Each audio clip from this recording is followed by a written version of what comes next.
Hello बच्चों, नमस्कार। आप सभी का इंजॉय विथ स्टडी प्लेटफॉर्म में स्वागत है। आइए आज के गणित की क्लास में आपको अगले चैप्टर की ओर ले चलते हैं। सेकंड चैप्टर क्या है आपका? बहुपद। बहुपद के बारे में देखेंगे, पहले नियम देखेंगे, उसके बाद हम क्वेश्चनों को सॉल्व करेंगे। तो पहली बात क्या है कि एक्चुअली लाइव चलने में थोड़ा सा दिक्कत हो रही है, नेटवर्क प्रॉब्लम हो रही है हमारे यहाँ। तो हम ऐसे ही वीडियो बना के आपको डालेंगे और आप उसको देख सकते हैं। चलिए, बहुपद होता क्या है इसको देखते हैं। बहुपद देखिए, ऐसे बीजीय व्यंजक जिसमें चर राशियां केवल ऋणेतर पूर्णांक जैसे शून्य तथा पॉजिटिव घात के रूप में हो, क्या कहलाती हैं? बहुपद कहलाती हैं। मतलब क्या है कि ऐसा बीजीय व्यंजक जिसमें चर राशियां केवल ऋणेतर पूर्णांक, ऋणेतर पूर्णांक का मतलब क्या है कि आपका शून्य भी हो सकता है और पॉजिटिव वैल्यू भी हो सकती है, क्या घात के रूप में हो, बहुपद कहलाता है। ऋणेतर का मतलब ऋण संख्याएं नहीं है, धन संख्याएं और शून्य। जैसे यहाँ पे कहा जाए कि p of x polynomial of x is equal to a nought, ये क्या है? ए नॉट कांस्टेंट है, plus a1x plus a2x square plus a3x cube, इसी प्रकार से आगे बढ़ते हुए an तो ये क्या है? आपका बहुपद है। इसी में यदि सिंपल एग्जाम्पल देखें तो यहाँ पे कह सकते हैं x square plus 2x plus या 1 - 1, ये आपका एक क्या है? बहुपद है। इसमें बहुपद में क्या है? कितने पद हैं आपके? 3 पद हैं, एक पद, दो पद, 3 पद। तो ये आपका त्रिपदीय बहुपद है। यदि आपका ऐसे लिख दिया जाए, यक्स लिख दिया जाए, तो ये एक पदीय बहुपद हो जाएगा।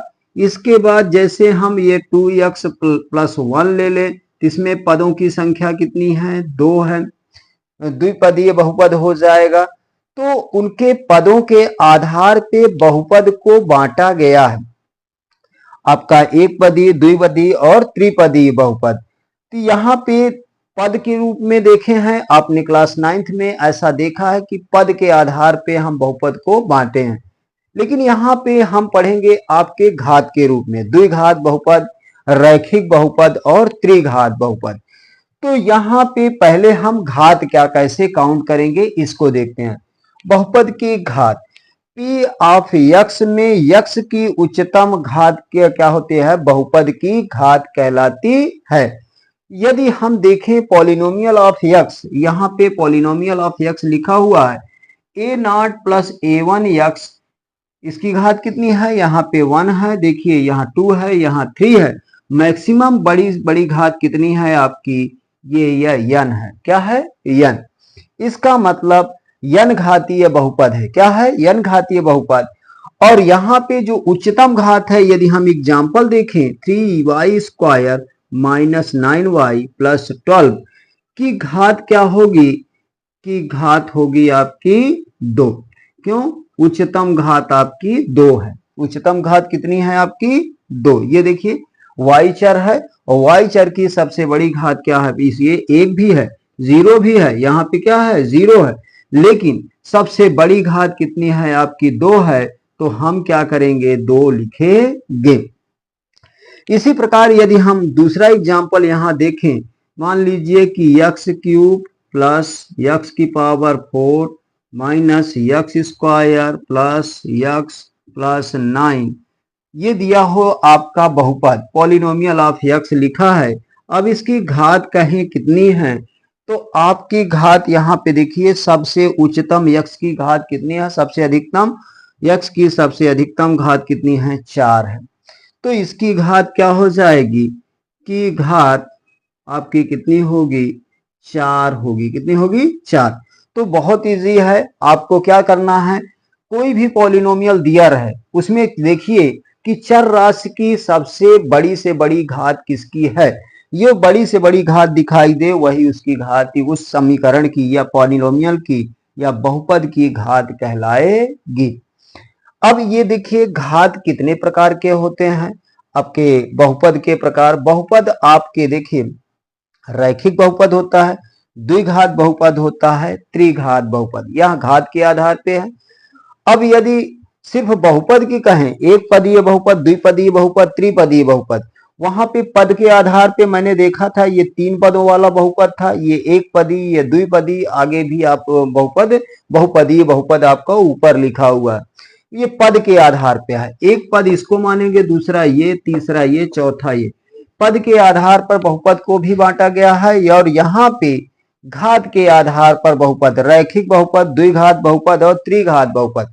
अब यहाँ पे कहा जाए रैखिक घात बहुपद का मतलब क्या है, यदि चर राशि की घात कितनी हो, 1 हो। चर राशि की घात कितनी होनी चाहिए, यदि यहाँ पे देखा जाए चर x की घात कितनी है, यदि 1 हो तो क्या कहलाएगा, आपका रैखिक बहुपद कहलाएगा। अब यहाँ पे देखिए घात 1 है, या फिर हम ऐसे भी लिख सकते हैं एग्जाम्पल के तौर पे, यहाँ पे देखें 2x + 5 लिख दिए। अब x की घात कितनी है, 1 है, तो ये आपका क्या हो जाएगा, रैखिक बहुपद होगा। तो जब भी किसी समीकरण में x की घात सिर्फ 1 हो तो उसे क्या कहेंगे, रैखिक बहुपद कहेंगे। अच्छा, इसको क्या कहेंगे, x लिखा है तो ये भी रैखिक बहुपद होगा, क्या होगा, रैखिक बहुपद होगा। अच्छा, अब आ जाइए द्विघात बहुपद में। पहला हमने देख लिया रैखिक बहुपद की घात क्या होगी, कहां से पहचानेंगे, यदि x की घात या चर राशि की घात, x क्या है, एक प्रकार का चर है, ऐसी संख्याएं जिसका मान क्या हो, परिवर्ती रहता है, उन्हें चर राशियां कहते हैं। जैसे x, y, z, ये सभी क्या है, आपकी चर राशियां हैं। तो चर की घात यदि 1 होगी तो क्या कहलाएगा, आपका रैखिक बहुपद कहलाएगा। अब आ जाइए द्विघात बहुपद, ऐसा बहुपद जिसकी घात क्या हो, 2 हो। तो यहां पे कह सकते हैं ऐसा बहुपद जिसकी घात क्या हो, जिसकी घात उच्चतम घात क्या हो, जिसकी उच्चतम घात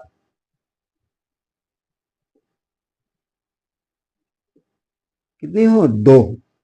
अब देखिए यहाँ पे उच्चतम घात कितनी होनी चाहिए, बहुपद की उच्चतम घात यदि 2 है तो यहाँ पे देखिए x² + 2x - 1, यदि ये आपका पॉलिनोमियल लिखा है, इसे कहें p of x, polynomial of x, ये लिखा हुआ है, तो इसमें उच्चतम घात कितनी है, 2 है।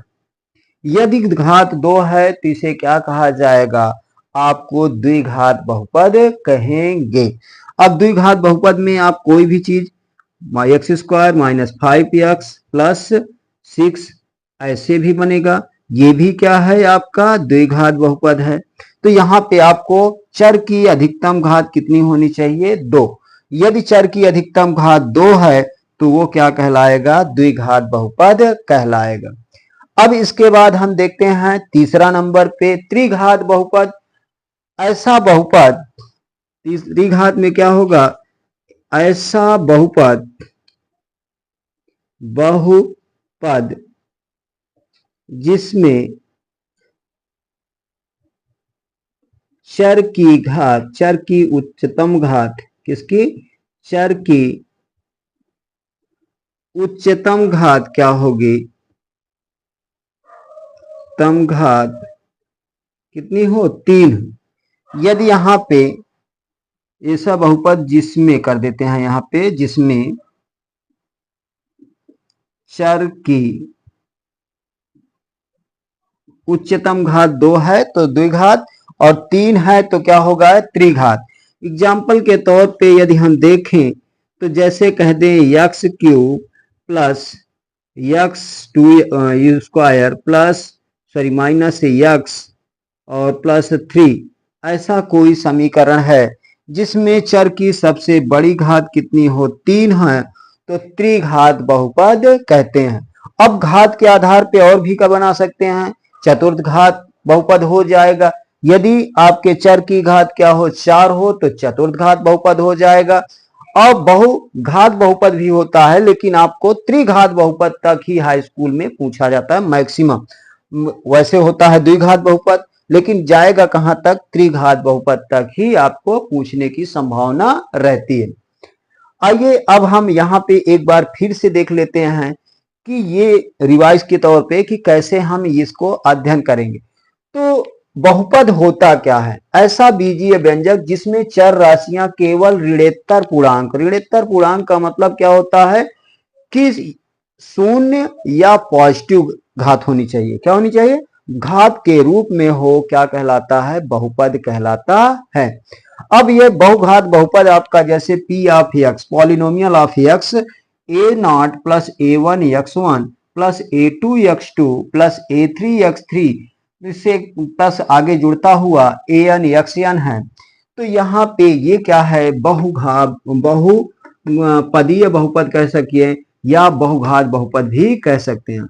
अब यहाँ पदीय बहुपद करने का मतलब क्या है, पदों की संख्या एक एक भाग को यदि यहाँ जोड़ा जाए तो एक भाग ये हो गया, दूसरा भाग ये हो गया और तीसरा भाग ये, तो त्रिपदीय बहुपद भी कह सकते हैं। लेकिन घात के आधार पर यदि बहुपद को बांटेंगे तो घात मैक्सिमम कितनी है, 2, तो द्विघात बहुपद।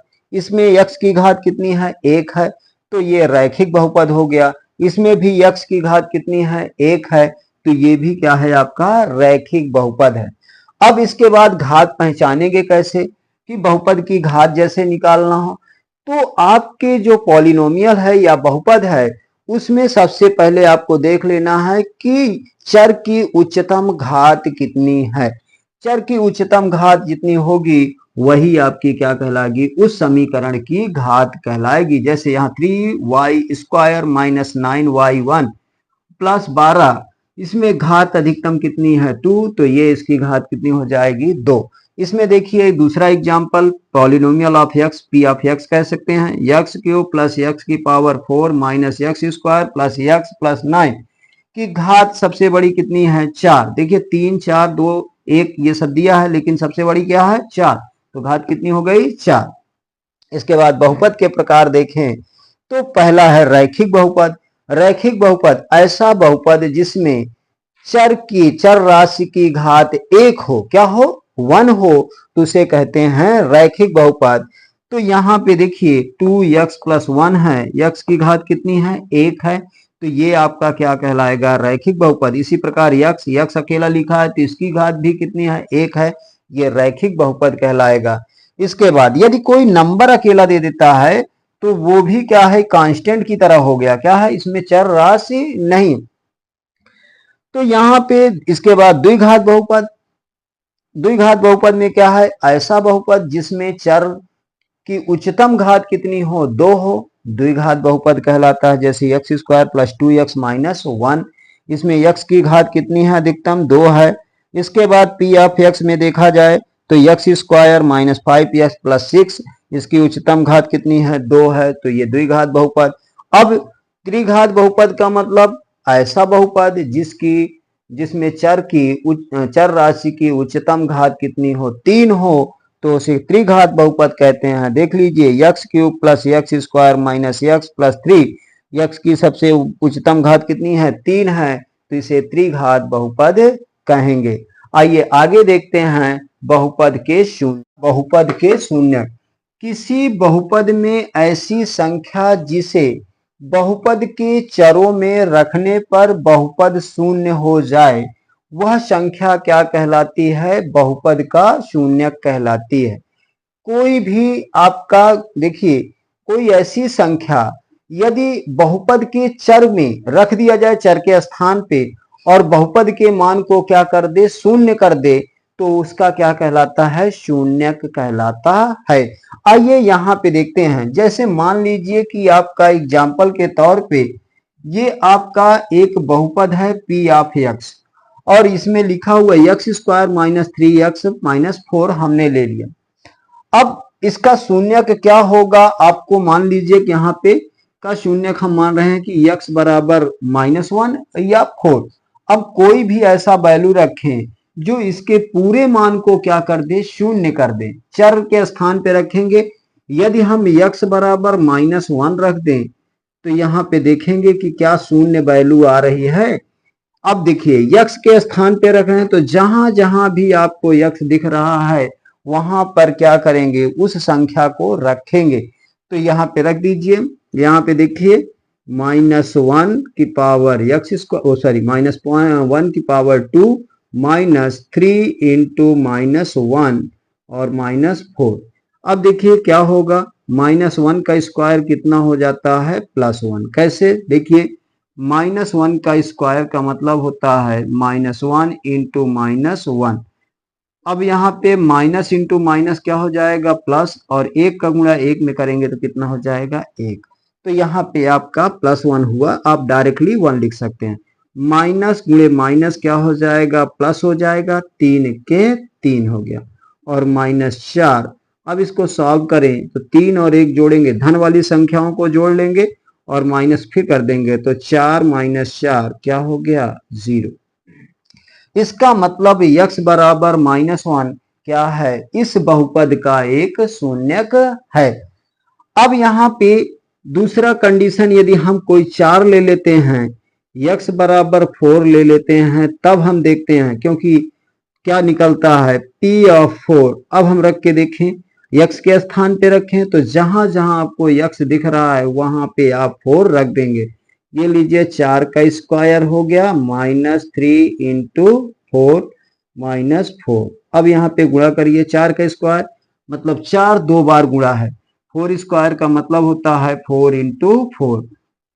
4 4 जा कितना होगा, 16, अर्थात 4 चौक 16।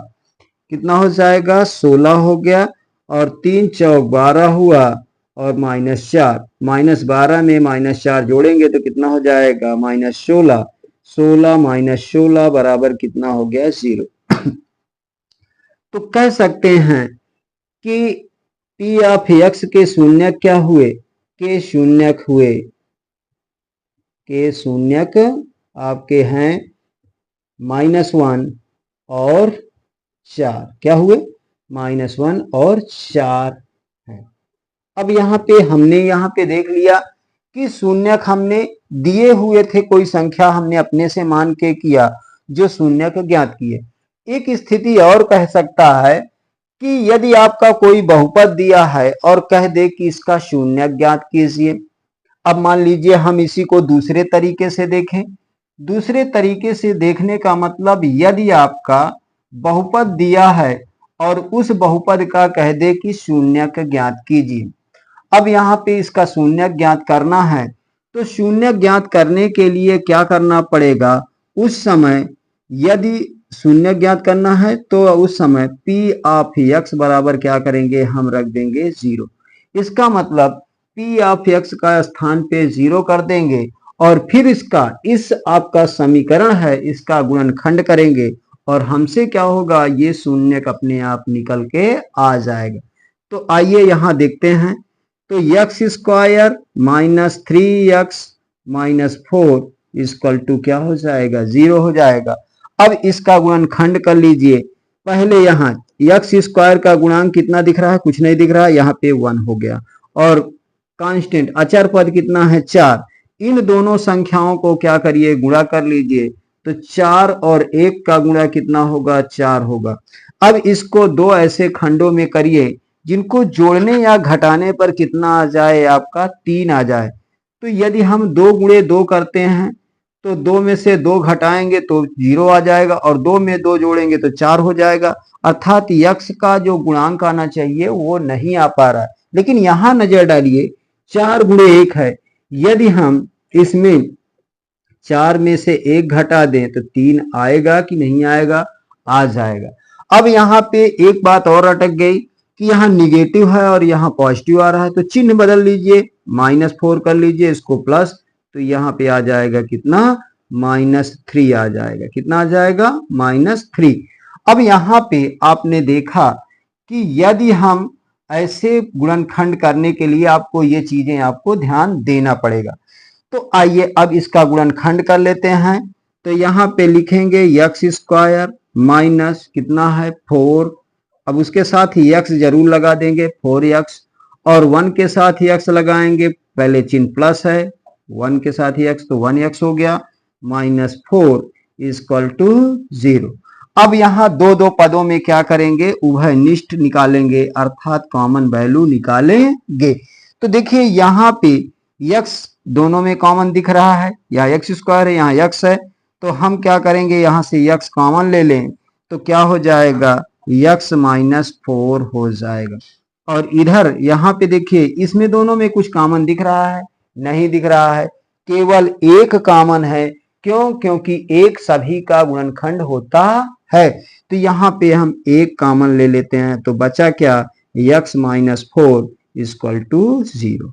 अब देखिए इन दोनों में कुछ कॉमन अब दिख रहा है, प्लस के इधर उधर, यहाँ पे x माइनस 4 है, यहाँ भी x माइनस 4 है, तो दोनों से कॉमन ले लीजिए x माइनस 4। यदि हम x माइनस 4 ले लिए तो यहाँ से x बच गया और यहाँ 1 बच गया दूसरे वाले में, x प्लस 1 इक्वल टू क्या हो गया, 0। अब एक एक पद को 0 के बराबर रख के शून्यक ज्ञात कर सकते हैं।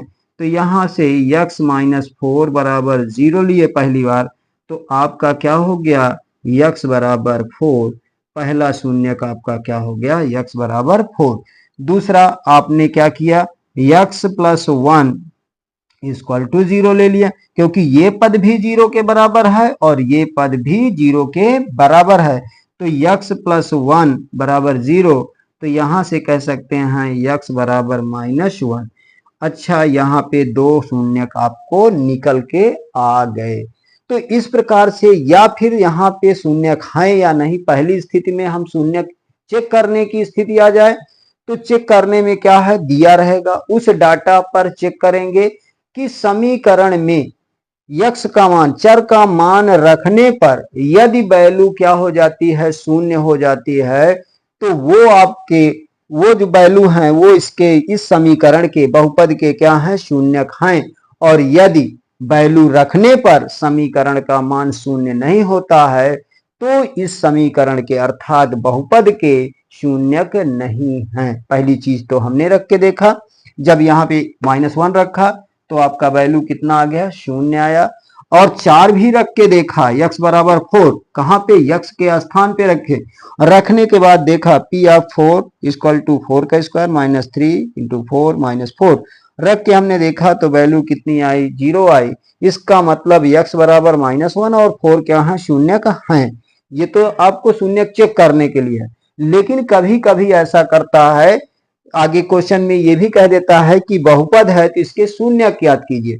तो दूसरी टेक्निक में आपको शून्य ज्ञात करने के लिए मैंने बताया कि p ऑफ x को क्या कर देना है, 0 कर देना है।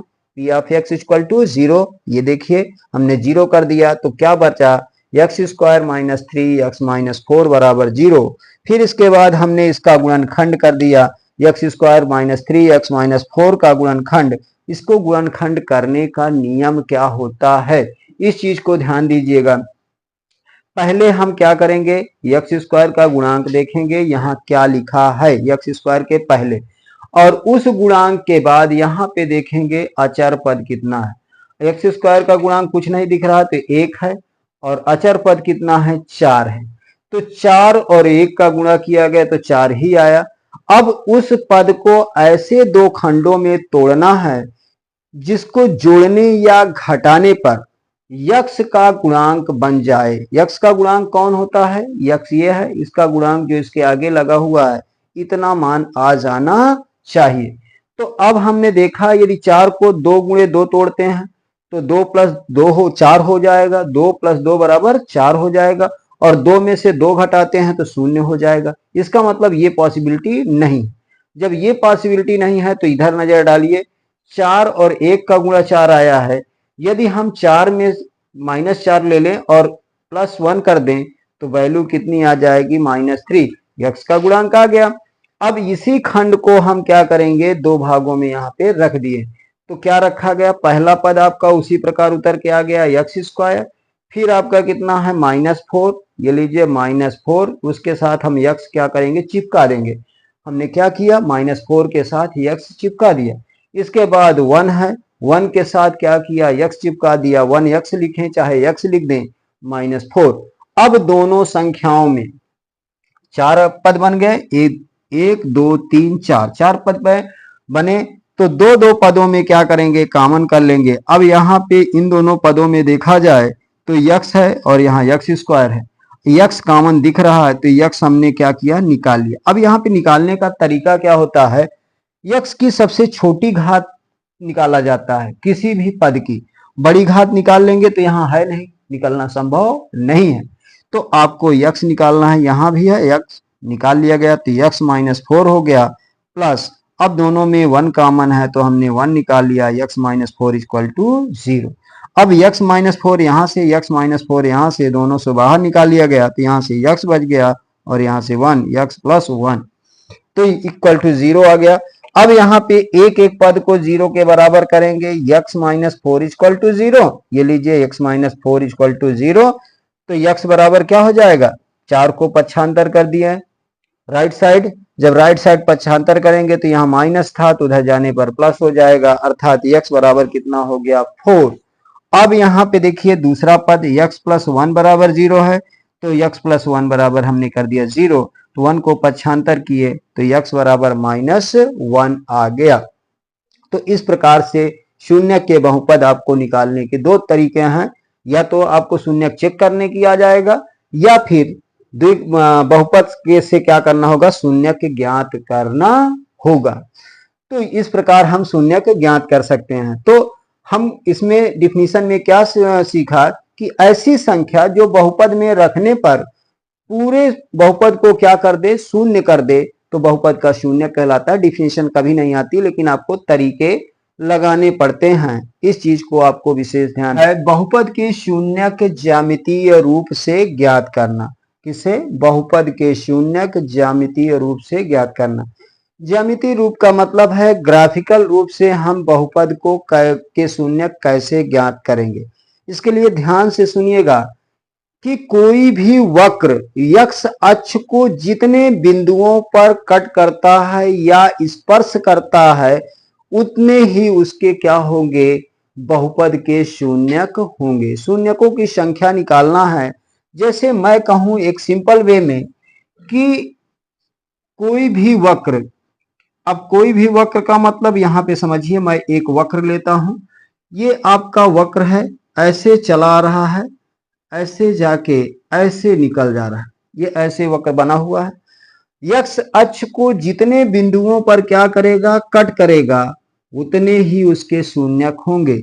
अब यहाँ पे देखिए कितने बिंदुओं पर कट कर रहा है, 1 और 2, तो इसके शून्यकों की संख्या कितनी होगी, शून्यक होंगे आपके कितने, शून्यक होंगे 2। अब यदि यहाँ पे मैं कहूं दूसरा ग्राफ यदि ले लेता हूं और ऐसे कोई आपका यहां से ऐसे जाता है, अब एक पॉइंट पर स्पर्श किया तो इसके शून्य कितने हो जाएंगे, शून्यक होगा आपका 1, क्या होगा, शून्यक होगा 1। अब मान लीजिए कि कोई ग्राफ ऐसा है कि यक्स अक्ष को नहीं कट कर रहा है, ऐसे बना हुआ है, तो क्या आप इसका शून्यक बता पाएंगे, नहीं। आपको ध्यान देना है कि किस अक्ष को कट कर रहा है, यक्स अक्ष को स्पर्श करे या फिर कट करे, तभी आपका क्या होता है, शून्यक होता है। देखिए यक्स अक्ष और वाई अक्ष, अब यहाँ पे कट किसको करना है, यक्स अक्ष को, जितने स्थान पर कट करेगा उतने ही उसके शून्यक होंगे। तो यक्स अक्ष को एक बिंदु पर यहाँ कट कर रहा है, एक बिंदु पर यहाँ कट कर रहा है, तो शून्य कितने हो गए, 2 हो गए। यहाँ पे एक बिंदु पर यक्स अक्ष को स्पर्श कर रहा है तो आपका शून्य कितना हो गया, 1 हो गया। अब यहाँ पे देखिए ये वाई अक्ष में कट कर रहा है, लेकिन यक्स अक्ष में कुछ कहीं पे नहीं स्पर्श कर रहा है और ना ही कट कर रहा है, तो शून्यक कितने होंगे इसके, शून्यक होगा 0, कितना होगा, शून्यक होगा 0। तो इस प्रकार से हम देखें कि ग्राफिकल में शून्य कैसे हम रिप्रेजेंट करेंगे। मान लीजिए ये आपका एक कर्व है, यहाँ पे मैं और ले लेता हूं, ये ऐसे गया है। अब यहाँ पे देखिए ग्राफ कितने स्थानों पर एक्स अक्ष को कट कर रहा है, ये आपका एक्स अक्ष हो गया और ये आपका वाई अक्ष हो गया। अब यहाँ पे देखिए एक बिंदु पर है, 2 बिंदु पर है, 3 बिंदु पर है और 4 बिंदु पर। तो 4 बिंदुओं पर एक्स अक्ष को कट कर रहा है, कितने बिंदुओं पर, 4 बिंदुओं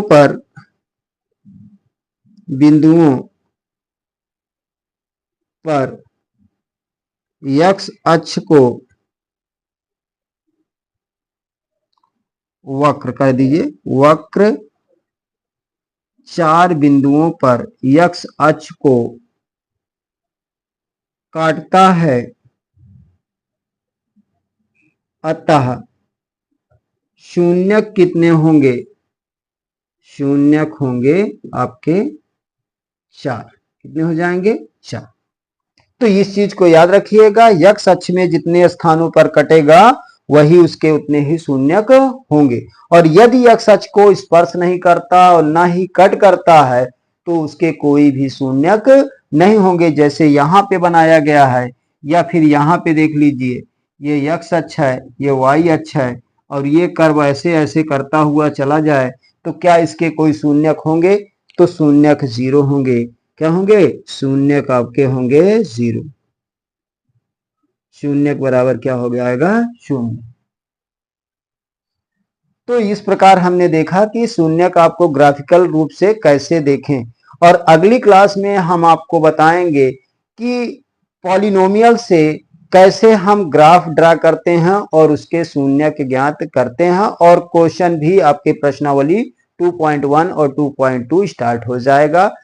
तो प्लीज थैंक यू, धन्यवाद। और यदि आप चैनल में नए हैं तो प्लीज वीडियो को सब्सक्राइब कर दीजिएगा और लाइक और कमेंट जरूर कीजिएगा। थैंक यू, धन्यवाद, नमस्कार।